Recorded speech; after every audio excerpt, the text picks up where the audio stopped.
Sixième rendez-vous du pharmacien. Nous allons attendre quelques minutes pour que chacun puisse se connecter. Comme d'habitude, les caméras et les micros sont désactivés, mais par contre, vous pouvez nous poser vos questions par le bouton Q et R et on y répondra soit pendant 3 temps dédiés au cours du webinaire, soit éventuellement par écrit si toutes les questions ne peuvent pas être abordées dans les 45 minutes de notre rencontre. Et je pense qu'on va pouvoir démarrer. Donc, le rôle du pharmacien dans la prévention, on voit, on observe et on sait qu'il est de plus en plus important. Nous avons déjà eu l'occasion, pour un autre rendez-vous, d'aborder les tests de dépistage du cancer colorectal. Aujourd'hui, nous allons nous focaliser sur la vaccination à l'officine et sur les questions d'actualité. Et prochainement, nous aurons probablement l'occasion de parler ensemble des entretiens prévention. Mais pour aujourd'hui, on commence par la vaccination et je pense que je vais directement passer la parole à Sophie Tréfaut, pharmacien conseil sur Annecy.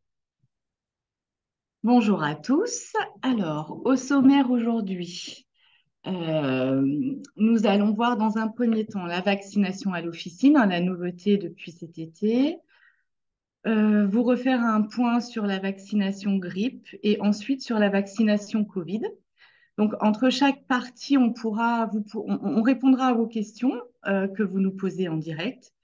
Et puis, la dernière partie de ce webinaire, ce sera sur les questions du moment, les questions que vous nous avez posées récemment.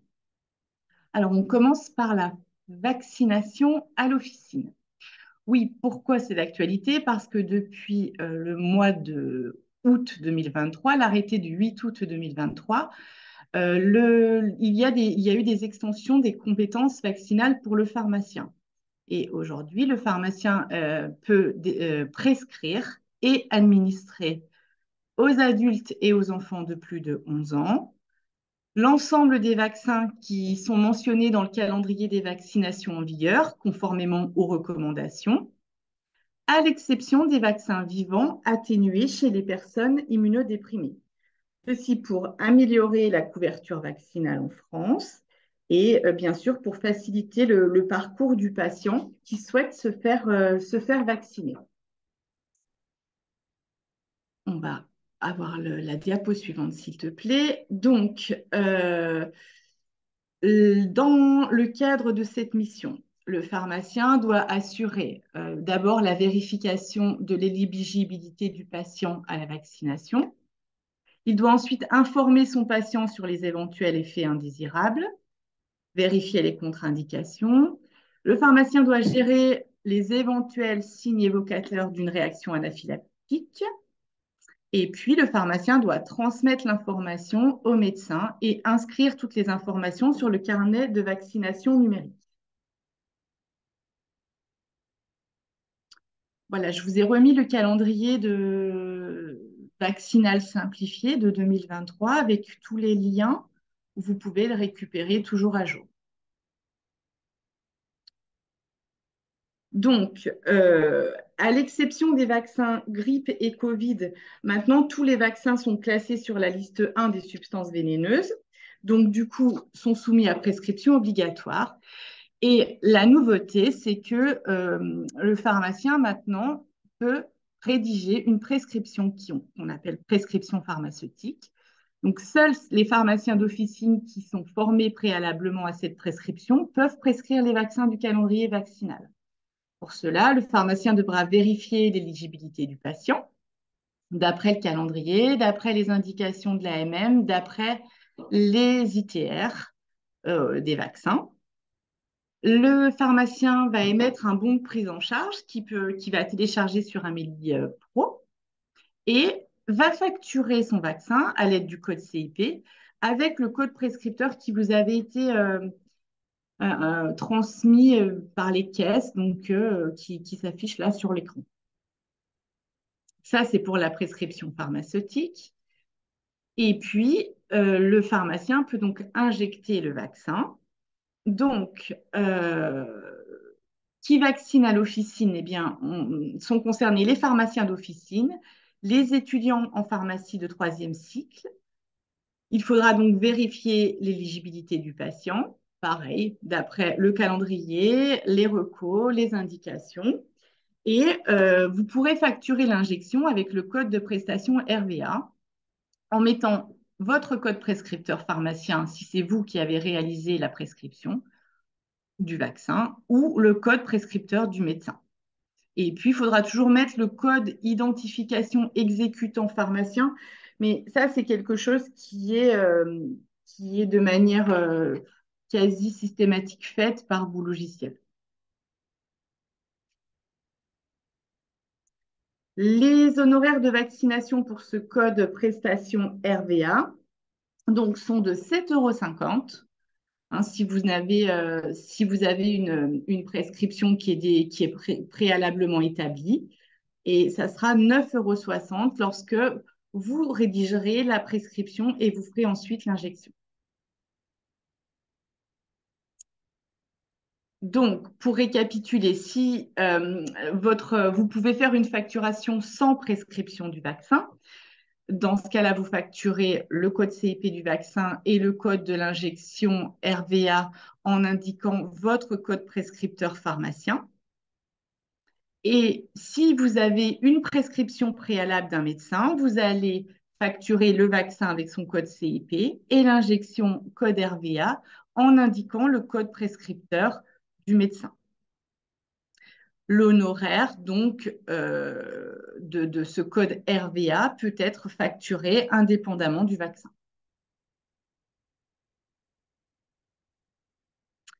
Alors, les conditions de prise en charge, on nous dit dans les textes qu'elles sont celles du droit commun. C'est-à-dire que si vous avez une prescription médicale préalablement établie et que le vaccin, il est en ALD, vous allez pouvoir facturer votre code RVA en ALD, c'est-à-dire avec une prise en charge à 100%. Si vous avez une prescription médicale avec un vaccin qui est hors ALD, vous facturez le code RVA hors ALD, c'est-à-dire que la prise en charge sera à hauteur de 70%. Et si c'est votre prescription pharmaceutique, dans ce cas-là, la facturation du code RVA se fera en général hors ALD à 70%. Pourquoi? Parce que dans le cas général, vous, pharmacien, vous ne connaissez pas formellement la pathologie qui est ciblée par l'ALD présente sur la carte vitale. Donc, ça sera difficile pour vous de savoir si c'est bien en rapport avec l'ALD ou non. Donc, dans la majorité des cas, de manière générale, la facturation sera faite hors ALD. Et l'acte de vaccination sera pris en charge par l'assurance maladie uniquement si le vaccin est pris en charge par l'assurance maladie, conformément au calendrier vaccinal. Les prérequis pour cette vaccination, cette nouvelle compétence, il faut que l'officine réponde à des conditions techniques particulières. Ces conditions, vous les retrouvez dans les annexes de l'arrêté d'août 2023. Et puis, il est indispensable d'inscrire votre activité au Conseil de l'ordre. L'activité de la vaccination, elle pourra débuter dès réception de la déclaration. Et ce qu'il est important, c'est que chaque pharmacien doit déclarer personnellement son activité au Conseil de l'ordre. On vous a remis le lien ici.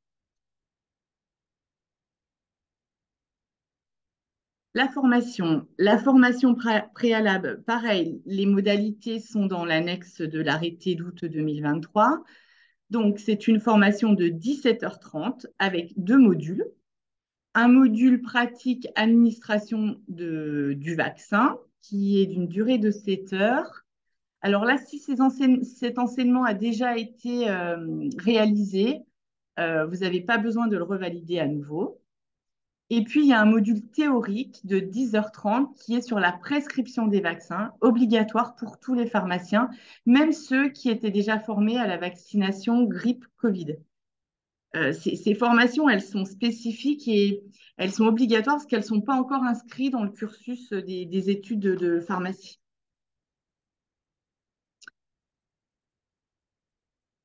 Alors, concernant la traçabilité, vous avez deux obligations, c'est de transmettre l'information de la vaccination au médecin traitant, sauf si le patient s'y oppose, et d'inscrire le nom du vaccin, le numéro de lot, la date d'administration dans le carnet de vaccination de votre patient. Le mieux, ça serait dans le carnet de vaccination numérique en santé. Donc, pour cela, au comptoir, lorsque vous utilisez la carte vitale, vous devez qualifier l'identité nationale de santé. Ensuite, vous devez remplir la note de vaccination que vous propose votre logiciel pour pouvoir alimenter le dossier médical partagé ou l'espace numérique en santé du patient. En fait, si vous pouvez alimenter le dossier médical partagé, ce n'est pas utile de transmettre l'information par une autre voie, comme par exemple une messagerie sécurisée au médecin, puisque le médecin pourra lui aussi consulter le dossier médical partagé. Si jamais vous n'avez pas d'accès à cet espace numérique en santé, il existe encore la possibilité de l'inscrire sur le carnet de santé format papier.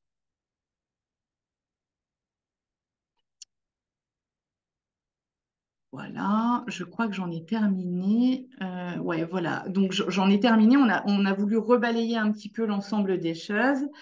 Donc, je ne sais pas si j'ai eu des questions. Alors, je Alors, vous donne la parole. peut-être une première question. On nous demande où en est-on de la possibilité de vacciner hors officine. Je ne sais pas si Alors, office. oui, la vaccination hors officine, il y a eu des communiqués de presse récemment là-dessus. En fait, ce qu'il faut savoir, c'est que ces compétences vaccinales qui sont conférées aux pharmaciens sont des compétences exercées en propre par le pharmacien lui-même. Et c'est donc du coup, l'activité du pharmacien, si elle est réalisée dans le respect de toutes les conditions de l'arrêté d'août 2023, oui, le pharmacien peut faire cette activité en dehors des murs. C'est réalisable. En revanche, à ce jour, la convention, elle ne prévoit pas de rémunération spécifique pour cette activité en dehors des murs. Mais c'est possible. Une Une autre autre, question donc, qu'on a eue pardon. rapidement là, devons-nous justifier notre formation à la prescription vaccinale? Donc tu l'as précisé, en effet, il faut le signaler à Alors, l'ordre notamment. Qu'en est-il éventuellement de signalement ou de la déclaration faite auprès de l'ARS? On devait alors à pour une moi, époque, l'ARS n'intervenait pas là-dedans. voilà, c'est C'est ça, c'est vraiment, ça. voilà, Oui. la seule obligation, c'est la C'est déclaration ça. au Conseil de l'ordre. On est Voilà. d'accord. Très bien. Bah, si on n'a plus trop de questions là-dessus, on va passer à la deuxième thématique sur la vaccination grippe. Je te laisse la parole, Cédric. Bonjour à tous. Donc, on va parler spécifiquement de la grippe et ensuite Covid. Ce sont donc des sujets normalement que vous en fait, comment ça s'appelle, que vous connaissez, que vous maîtrisez. Un bilan tout de suite en fait sur la vaccination 2022-2023. Vous le savez, le lancement de la campagne a eu lieu le 17 octobre 2023. Le pharmacien, bien sûr, est au cœur de la stratégie de prévention de la grippe, hein. Pour rappel, pour tous, c'est la prévention de la grippe passe quand même par l'adoption des gestes barrières. Pour les personnes à risque, la vaccination est essentielle. Le bilan 2022-2023, vous le voyez, une couverture vaccinale antigrippale en aura à hauteur de 50%, donc couverture vaccinale, et sur une France, en fait, à 51,2%. Une légère baisse par rapport aux chiffres de 2021-2022, où nous étions à 52% en aura. La suite, le bilan 2022-2020, non, c'est le même, non? Non, ça c'est le bilan de vaccination 2022-2023, avec la part de vaccination, on va dire, des pharmaciens dans ce domaine. Je peux m'assurer.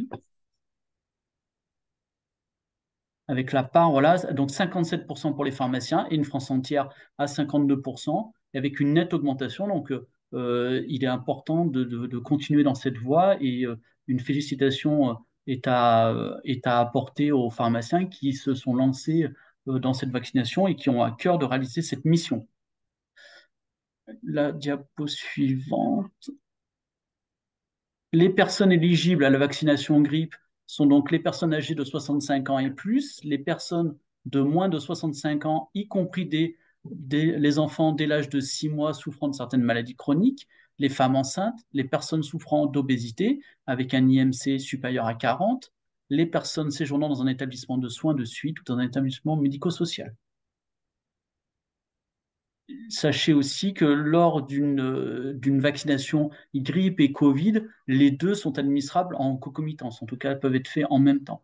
La vaccination, elle est aussi recommandée à d'autres populations afin d'assurer une protection indirecte, en vaccinant notamment les professionnels de santé normalement que vous êtes, pour éviter en fait de transmettre en fait aux patients et autres, l'entourage des nourrissons de moins de 6 mois à risque de complications graves de la grippe et des personnes immunodéprimées, les aides à domicile qui se rendent notamment auprès de personnes fragiles et vulnérables, des personnes âgées notamment. La vaccination est aussi recommandée à d'autres populations afin d'assurer une protection. C'est aussi les professionnels de santé, non, ça je l'ai déjà dit, c'est la diapo d'après, qui vaccinent à l'officine, pardon.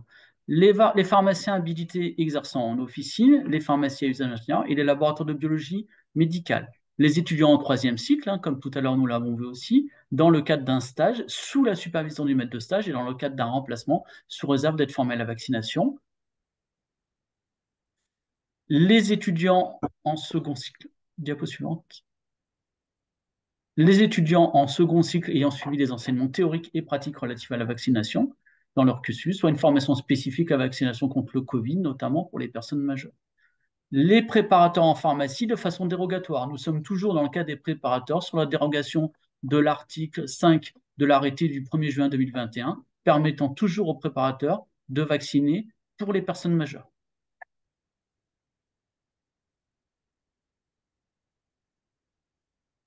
Et enfin, le pharmacien habilité peut donc prescrire et vacciner contre la grippe saisonnière les personnes âgées de 11 ans et plus ciblées ou non par les recommandations vaccinales, après avoir vérifié l'absence de contre-indication. Le code acte de la vaccination grippe, c'est VGP, à hauteur de 7,50 €. 2 bons de prise en charge vierges sont disponibles sur Amélie pour la délivrance des vaccins contre la grippe. Il existe un bon de prise en charge permettant la prise en charge à 100% du vaccin pour les personnes dites éligibles. Et il existe aussi un bon de prise en charge spécifique pour les enfants de 2 à 17 ans sans comorbidité si vous êtes sollicité au comptoir pour délivrer un vaccin à un enfant à partir de 11 ans. Le vaccin est pris en charge à 65%.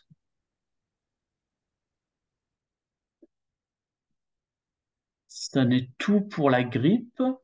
Y a-t-il des questions? Alors, il y a quelques questions. Déjà, une première question. Si une personne se présente à l'officine pour être vaccinée contre la grippe, qu'elle n'est pas ciblée par les recommandations, est-ce qu'on peut vacciner et comment on peut facturer? Alors, je ne sais pas, soit Sophie, soit Cédric sur ce. La question, elle est assez simple normalement. Je suis en train de rechercher ma réponse. Je cherche ma réponse en tout cas. Donc c'était pour quelqu'un donc quelqu'un qui n'a pas de bon, tu as dit, et qui Et qui ne rentre pas dans les critères la de vaccine, ciblage. donc la prescription et la vaccination sont possibles, seulement ça ne sera pas pris en charge par Ouais, l'assurance maladie. ouais, c'est ça. Exemple, personne de 30 ans, en bonne santé, qui n'a pas de comorbidité, pas d'indication. En effet, on peut facturer, enfin, le vaccin est à la charge et l'injection aussi sera à la charge de l'assurance. Merci Cédric. Il y a une autre question qui concerne les aides à domicile. Comment justifient-elles de leur statut? Est-ce simplement déclaratif? Techniquement, c'est simplement déclaratif, mais en effet, souvent, on est au courant des gens, ou du moins chez qui elles vont. Là, je rebondis aussi sur éventuellement une autre question qui peut être un peu annexe avec les aides à domicile, la délivrance notamment des masques et éventuellement des tags aux professionnels de santé. Toutes ces choses en rapport avec Covid et autres sont toujours possibles tant qu'elles n'ont pas été abrogées. Pour l'instant, c'est encore possible par les textes. Mais pour ce qui est de l'aide ménagère, une simple déclaration est suffisante pour bénéficier de cette vaccination. Et ensuite, pouvons-nous prescrire le vaccin grippe aux enfants de plus de 11 ans sans avoir validé le module de 10h30 relatif à la prescription des vaccins? On parle bien du vaccin grippe, hein? Pour moi, le vaccin grippe, enfin, on est Pour sur moi, c'est possible. c'est différent, donc oui, C'est oui, différent c'est de la vaccination possible. aussi. Oui, oui. La grippe et le Covid sont actuellement dans un statut un peu différent, en effet. Et pour moi, c'est tout à fait possible. Euh, ce qui est pour ce qui est de la grippe, en tout cas. Et une dernière question peut-être avant de passer au troisième chapitre. Quand le pharmacien prescrit un vaccin, quel code d'acte doit-on facturer? C'est peut-être pour Sophie qui a Sophie? présenté ça. Oui, pour moi, le C'est, pharmacien qui prescrit un vaccin, donc dans le cadre de la grippe, c'est avec l'émission du bon de prise en charge. Donc en fait, il facture VGA. son code CIP, là, le code CIP du vaccin, et ensuite le code acte de l'injection, c'est le VG, vaccin VGP. grippe pharmacien, VGP. Voilà, enfin, c'est la réponse que je peux apporter. Je vois pas trop oui, sinon. eh ben, merci. Puis on doit pouvoir passer à la dernière partie. Qui va Ah, concerner le attends. Covid, du coup. Ah, pardon, c'est hors grippe. On C'était nous hors. précise que c'est hors grippe, c'est pour ça. Oui, donc en fait, on précise que c'est hors grippe. Donc du coup, le vaccin, enfin, la prescription du vaccin n'est pas facturable par un Kodak. On prescrit le vaccin, enfin, on facture le vaccin avec le code CIP et ensuite, c'est le code acte de l'injection qui sera un peu plus élevé s'il y a eu prescription avec. Oui, je pense qu'elle a précisé que RVA. c'était hors grippe parce que c'est Oui. RVA, du coup, hein, le code. Oui, Voilà, hors- le code RVA qu'on a vu juste avant. oui. Et donc, on peut passer La troisième peut-être partie concernant à le la Covid. troisième partie. Le Covid aussi, vous connaissez ça un petit peu par cœur depuis 2020, depuis 2021. Les personnes ciblées en priorité sont donc les personnes âgées de 65 ans et plus. Pour information, les personnes âgées de plus de 6 mois atteintes de comorbidité, les comorbidités sont essentiellement hypertension artérielle, problèmes cardiaques, problèmes vasculaires, hépatiques, rénaux, pulmonaires. Il y a énormément en fait de comorbidités qui peuvent permettre de rentrer dans cette deuxième catégorie. Les personnes immunodéprimées, les femmes enceintes, les résidents en EHPAD ou en ULCD. À savoir aussi que pour les populations éligibles, il faut faire normalement les injections Covid 6 mois après soit la dernière infection ou la dernière vaccination Covid. Cela est réduit à 3 mois pour les personnes déprimées, c'est-à-dire qu'on peut un peu raccourcir ce délai et ce sont essentiellement des recommandations. Donc c'est toujours intéressant quand même lors de la vaccination de rappeler quand date la dernière vaccination ou quand date le dernier Covid. Savoir que c'est en pleine recrudescence actuellement, vous le savez sûrement mieux que nous.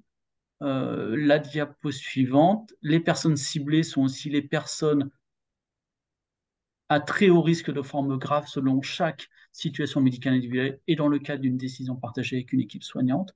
Les personnes vivant aussi dans l'entourage ou au contact régulier avec des personnes immunodéprimées ou vulnérables, y compris les professionnels des secteurs sanitaires et médico-sociaux. Cette année ou récemment, en tout cas, il y a eu une simplification du schéma vaccinal pour les personnes âgées de 5 ans et plus. Posologie, une seule dose vaccinale, quel que soit le passé vaccinal du patient, primo-vaccinant ou vacciné par d'autres vaccins. Cette simplification n'est pas applicable pour la catégorie des 6 mois à 4 ans. On va voir en fait la diapo suivante. Prix vaccinal à officine, toujours pareil, pharmacien habilité, étudiant en pharmacie à condition qu'ils aient suivi les enseignements théoriques et pratiques à la vaccination dans le cadre de leur cursus ou une formation spécifique à la COVID-19 dispensée avec une attestation. Les préparateurs en pharmacie à condition qu'ils aient suivi une formation spécifique dispensée, etc. Toujours dans le cadre de la dérogation pour les préparateurs. Les pharmaciens sont habilités à prescrire et à administrer les vaccins COVID. Il supervise l'administration des vaccins par les préparateurs et les étudiants en pharmacie dans la même officine. Pour ce qui est ensuite de la prescription pharmaceutique, possible pour toute personne âgée de 12 ans et plus, sauf femme enceinte, personne présentant un trouble de l'hémostase, les personnes ayant des antécédents de réaction anaphylactique à un des composants de ces vaccins ou ayant présenté une réaction anaphylactique lors d'une première injection. Elle est possible, cette prescription pharmaceutique, elle est possible pour les enfants âgés de 5 à 11 ans, sauf pour les enfants présentant un trouble de l'hémostase, les enfants ayant des antécédents de syndrome inflammatoire multisystémique pédiatrique suite à une infection à la COVID-19, les enfants ayant des antécédents de réaction anaphylactique à un des composants, et les enfants ayant présenté une réaction anaphylactique lors d'une première injection.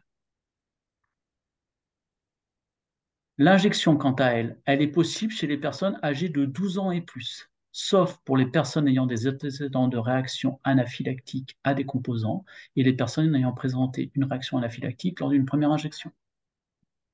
Bien distinguer la prescription de l'injection. Et pour ce qui est des enfants, l'injection, elle est possible chez les enfants âgés de 5 à 11 ans, sauf présentant un trouble de l'hémostase, les enfants ayant des antécédents de syndrome inflammatoire, les enfants ayant des antécédents de réaction anaphylactique à un des composants et ayant présenté une réaction anaphylactique lors d'une première injection.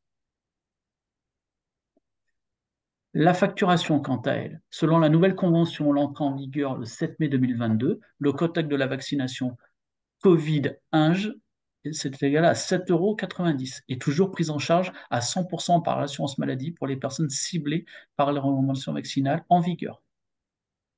Enfin, la traçabilité, c'est l'importance de la saisie dans Vaccin Covid, de façon à savoir où le statut des personnes et où elles en sont. La traçabilité de l'injection vaccinale automnale doit être assurée dans le système d'information Vaccin Covid.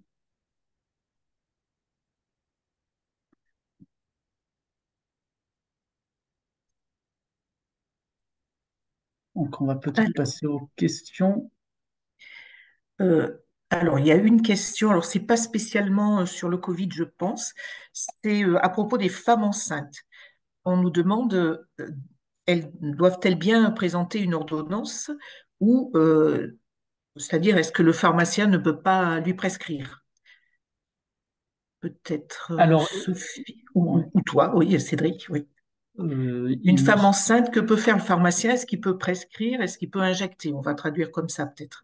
techniquement, il peut prescrire, mais il ne peut injecter.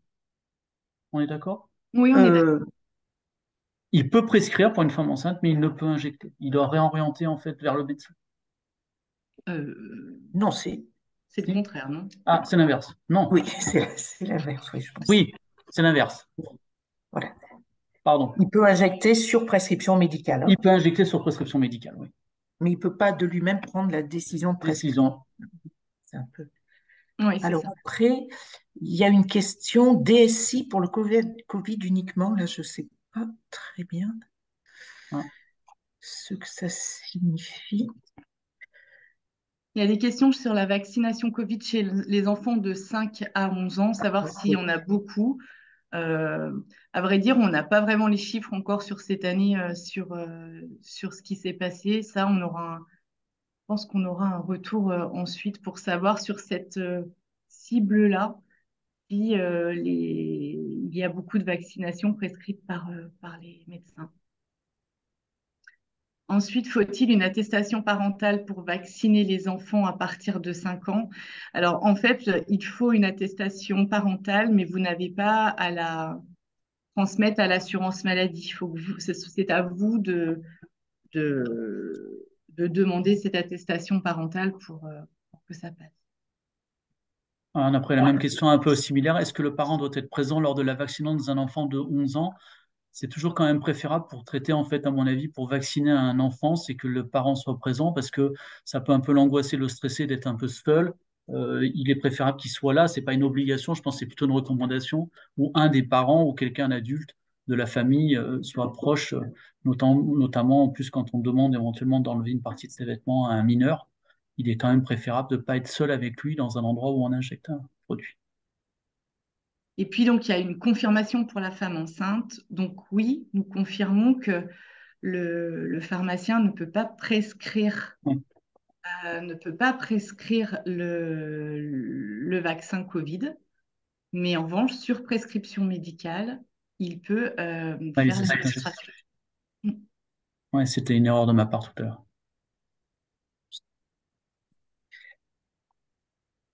Voilà, je crois qu'on a fait à peu près le tour des questions.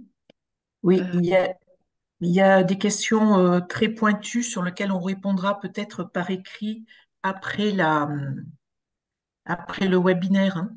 Il y en a peut-être une auquel on peut répondre. Là, je vois, bonjour, si nous prescrivons Prevnar et Pneumovax chez un patient diabétique dont nous savons qu'il est en ALD pour le diabète, peut-on ou doit-on facturer le code EVA en ALD? Comme on l'avait précisé, le pharmacien techniquement ignore souvent en effet la pathologie dans lequel elle est prescrite. Et en plus, les ALD, vous pouvez éventuellement ignorer quelle est l'ALD concernée. Nous, on recommande au cas de ne pas facturer en ALD quand on ignore fortement les pathologies, etc. des gens. En effet, ici, quand on est dans le cadre d'un patient diabétique, parce qu'on le sait, et du fait de son traitement et autres, on peut en effet envisager, dans ce cas vraiment précis, de facturer le code RVA en ALD. Par contre, la précaution veut que ce code RVA, du fait de l'ignorance de l'ALD réel, on évite de facturer ce code RVA en ALD, sauf vraiment si on est fortement, si on sait complètement que le patient,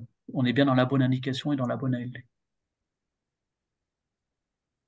On a une question aussi, doit-on garder une trace de l'accord des parents pour la vaccination de leurs enfants? On l'a dit, nous aussi, ça ne concerne pas l'assurance maladie, mais nous vous recommandons en fait d'avoir cette chose et de garder cette trace en cas de demande ou de contrôle d'autorité tierce. Il est préférable d'annexer cette demande. Vous pouvez toujours numériser de toute façon un document sur le dossier dans votre informatique, sur le dossier de l'enfant. Il vaut mieux garder cette trace écrite et la numériser, je pense, dans votre informatique. Alors, on va continuer. Existe-t-il un modèle d'accord de vaccination? Non, pas à ma connaissance, pas un modèle officiel en tout.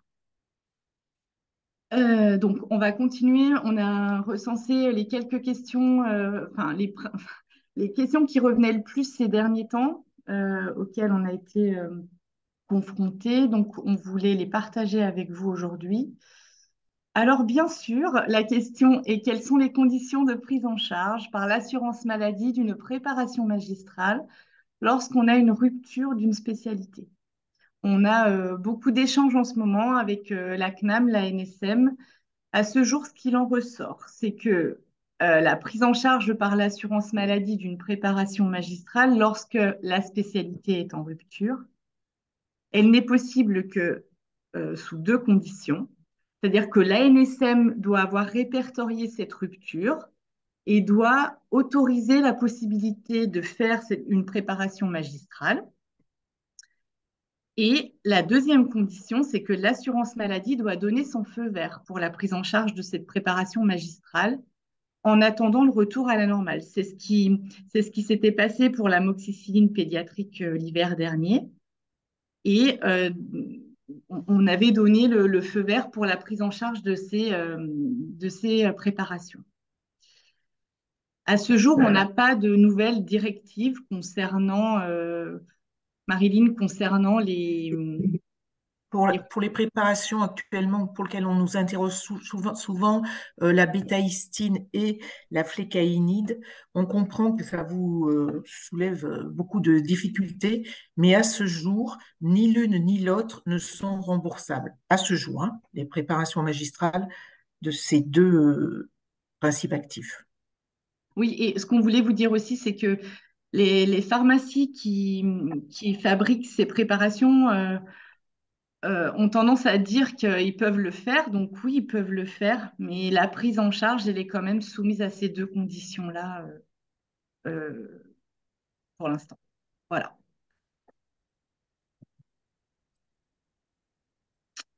Ça, c'était la première question qui revenait pas mal. Alors, quelles sont les molécules concernées du coup à l'heure actuelle? Alors, Marilyn, on est d'accord qu'aujourd'hui, l'amoxicilline pédia, Mais si elle est, c'est c'est la seule, hein. C'est la seule. euh, Sa rupture permet de faire des préparations magistrales, prise en charge. Ensuite, la deuxième question, c'est la slide d'avant, s'il te plaît, Alice. Alors, quelles sont les spécialités à base de méthylphénidate qui sont prises en charge chez l'adulte? Ça, la question revient pas mal parce que ça a bougé dernièrement. Alors, à ce jour, les spécialités, donc Ritaline LP, le Concerta, le Medikinet, sont pris en charge chez l'adulte pour un TDAH. Avant, c'était jusqu'à 18 ans. Maintenant, si vous avez des prescriptions de ces molécules chez l'adulte, la prise en charge est validée. Toujours est-il qu'elles sont quand même, ces molécules, soumises à des statuts particuliers avec une prescription initiale d'un spécialiste. En ce qui concerne la Ritaline classique, si on, si on ne prend pas la forme LP, elle est aussi remboursable chez l'adulte pour une autre indication, pour la narcolepsie. Vous, pharmacien, vous n'avez pas à connaître l'indication précise, donc toutes ces molécules-là passent en remboursement chez l'adulte. On n'a que le Casim qui reste encore pris en charge uniquement jusqu'à 18 ans. Voilà. Et puis on avait hier, on a eu une information hier, donc on voulait juste vous partager ceci sur les conditions de réalisation des traux d'angine à l'officine, parce que il y a un arrêté qui est tombé et qui a allégé la formation nécessaire aux pharmaciens d'officine pour réaliser ces TROD. Euh, Ce texte, il permet aux pharmaciens d'être formés soit par un organisme de formation, soit par un autre pharmacien qui a déjà eu la formation et qui sait déjà faire cette ROD. Et la deuxième information sur ce sujet-là, c'était l'abaissement de l'âge minimal de 10, ça passe à 3 ans pour un enfant qui peut bénéficier d'un TROD. Attention, il faut qu'il soit orienté par le médecin. Si on n'a pas d'ordonnance conditionnelle, l'âge requis pour l'enfant, c'est 10 ans. Mais si vous avez une ordonnance conditionnelle, maintenant, l'âge a été diminué à 3 ans. Voilà pour les questions, les trois principales questions du moment qu'on avait répertoriées. Après, ben, on va regarder un petit peu si vous... Ouais, alors je vais vous présenter le livret, puis si vous avez d'autres questions, n'hésitez pas là en direct. On a remis en place, enfin, on a remis à jour notre livret sur l'essentiel de la réglementation. Ce livret, ça reprend l'ensemble de la réglementation. Vous avez dedans des informations sur la dispensation, la délivrance, les derniers arrêtés, les derniers décrets. Vous retrouvez aussi les conditions pour des délivrances en cas de départ à l'étranger. Vous retrouvez aussi des conditions de délivrance pour certains articles de la LPP. Et puis, vous avez aussi un chapitre sur les préparations magistrales où cette fois, on vous a mis des exemples précis, on vous a mis des listes de préparations prises en charge ou non prises en charge. Ce livret, il est maintenant... alors, on va vous l'envoyer là pour tous les gens qui participent aujourd'hui. On enverra ce livret avec le PowerPoint. Mais vous pouvez le retrouver, il est accessible par tous les pharmaciens sur le site Amélie Pharmacie, donc le site accessible sur Google. Vous le retrouvez si vous suivez le chemin, là, votre exercice professionnel, l'exercice en officine et dans la création. Parce que il est dans ce paragraphe parce que c'est un livret que l'on remet et que l'on revoit lorsqu'il y a une installation d'un nouveau pharmacien dans une officine. On revoit avec lui les principales règles. Et donc, ce livret, vous pouvez le retrouver sur votre Amélie, pharmacien de votre CPAM. Aussi, ce qui est bien sur ce livret, c'est que bon, vous avez tous les liens qui peuvent vous conduire sur le site de l'ordre, sur le site de l'ANSM, les liens réglementaires. Et vous avez à la fin du livret un quiz avec des questions qui sont récurrentes auxquelles on a répondu de manière simple et facile. Voilà tout ce que j'avais à vous dire sur ce livret. Alors, est-ce que vous avez des questions alors sur la thématique d'aujourd'hui ou sur d'autres choses en ce moment? On sait que vous êtes bien occupés. Non, il y a une question qui nous demande sur quel support peut-on vérifier ces informations. Je pense que c'est sur la prise en charge des préparations magistrales avec les deux conditions que tu as énoncées sur l'ANSM et l'assurance maladie. Donc, du coup, pour la première partie, la première condition qui est liée à l'ANSM, on le retrouve sur le site de l'ANSM assez facilement.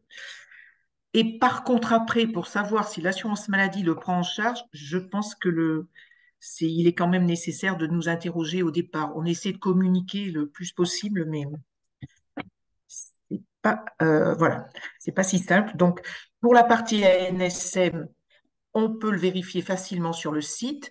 Si la NSM ne prévoit pas la possibilité de préparation magistrale, ça n'est même pas la peine de nous interroger. Du coup, ça ne sera pas pris en charge. Par contre, si la NSM prévoit, dans le cadre d'une rupture et pas seulement de tension d'approvisionnement, si elle prévoit et qu'elle décrit les modalités de fabrication d'une préparation magistrale de remplacement, à ce moment-là, on peut en tant qu'assurance maladie, éventuellement prendre en charge. Et là, interrogez-nous sur cet aspect-là à ce moment-là, hein, et uniquement dans ce cas. Alors, pouvez-vous me confirmer que la Ritaline non LP est prise en charge? Oui, je vous confirme que la Ritaline non et la Ritaline classique, elle a une indication de prise en charge chez l'adulte pour la narcolepsie. Vous, quand vous avez alors, on peut refaire un petit focus hors AMM, mais quand vous avez un médicament pour savoir s'il est pris en charge ou pas, en gros, si l'AMM concerne quelque chose d'évident, le sexe, l'âge, voilà, on pourrait vous reprocher d'avoir fait passer en remboursement un médicament. Mais lorsque ça concerne l'indication, vous ne pouvez, vous, pharmacien, on ne peut pas vous reprocher sur de l'indication hors AMM. C'est-à-dire que si vous avez une Ritaline classique qui est prescrite chez l'adulte, vous n'avez pas à savoir si c'est dans le cadre d'une narcolepsie ou d'un TDAH que se fait. euh, Si le médecin n'a pas précisé la mention non remboursable, vous pouvez le faire passer en tiers payant avec la prise en charge.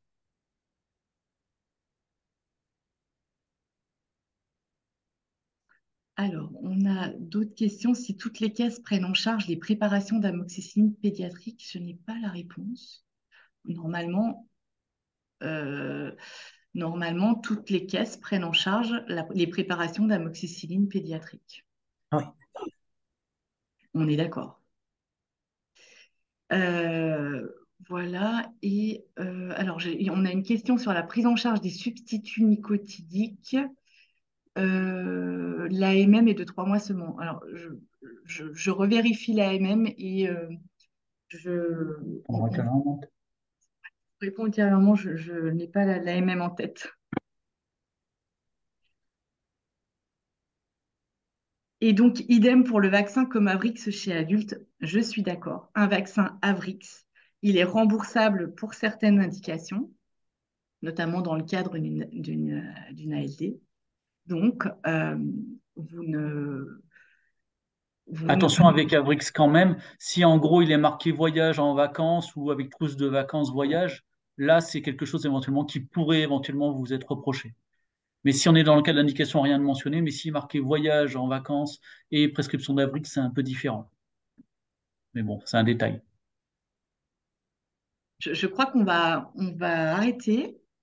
Et Oui, oui, on est déjà à Euh, 43. Il faut encore on terminer va 3 slides. passer sur la slide suivante pour vous redire vous pouvez contacter le service médical. Donc, vous voyez vos délégués d'assurance maladie hein, pour tout ce qui est question plutôt facturation administrative. Nous, service médical, vous pouvez nous contacter soit par téléphone au 3608 ou alors par votre messagerie Amélie Pro. Amélie Pro, il faut aller dans Contact, Contact CPAM, Contact Service Médical. On essaie de répondre, de répondre rapidement à vos questions. Je te laisse la parole, Marilyn, pour la conclusion de ce oui. webinaire. Merci Sophie. Donc, merci d'être restée jusqu'au bout de ce webinaire. Et nous pouvons déjà vous donner rendez-vous pour le prochain, le septième, qui aura lieu au printemps 2024. Et ce que nous vous proposons d'aborder lors de ce prochain webinaire, c'est toutes les questions autour des préparations magistrales, en plus des questions du moment qu'on aborde systématiquement, hein. Mais là, on ferait un focus sur les préparations magistrales parce qu'on a beaucoup de questions. Et ce que on vous propose, c'est lorsque vous vous inscrivez pour ce 7e webinaire, quand on vous le propose dans la partie commentaires, n'oubliez pas, n'hésitez pas à nous poser à ce moment-là les questions que vous voulez qu'on discute ensemble le jour du webinaire. Ça nous permet de les préparer à l'avance et de vous apporter des réponses précises, hein. Donc, pour la prochaine, on est autour en particulier des préparations magistrales, et n'hésitez pas à nous poser ces questions au moment de l'inscription pour qu'on puisse y répondre ensemble. Et sinon, ben, bon appétit pour ceux qui n'ont pas mangé et bon après-midi de toute façon pour tous. Et à bientôt et merci de votre attention.